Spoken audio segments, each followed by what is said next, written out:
Romana Jordan asszony. Lepa za besedo. Zaprosila sem za besedo zato, ker želim tudi sama povedati, da se strinjam s tem, da v odnosu ženske podnebne spremembe obstaja specifika. Se pa strinjam s kolegico Christo Klaß, ki je dejala, da se ne smemo izgubljati v malenkostih, ampak da moramo določiti tiste pomembne prednostne naloge, pomembna vprašanja. Zame je pomembno predvsem izobraževanje. Vemo, obstaja neko reklo, izobražuj moškega in imel boš enega izobraženega človeka, izobražuj žensko in imel boš izobraženo družino. Torej izobraževanje je zelo pomembno.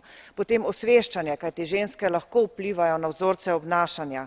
Potem tretja stvar, ki se mi zdi zelo pomembna, ženske so v večji meri, v veliko večji meri žrtve naravnih nesreč, in temu bi morali posvečati večjo pozornost tudi takrat, ko govorimo o razvojni pomoči Evropske unije. In nazadnje naj omenim še tudi zelo velik problem, to je zastopanost žensk v organih odločanja. Tudi sama podpiram vse napore in predloge, ki bi povečali udeležbo žensk v organih odločanja nasploh. Köszönöm szépen. A következő felszólaló Anneli Jäätteenmäki asszony.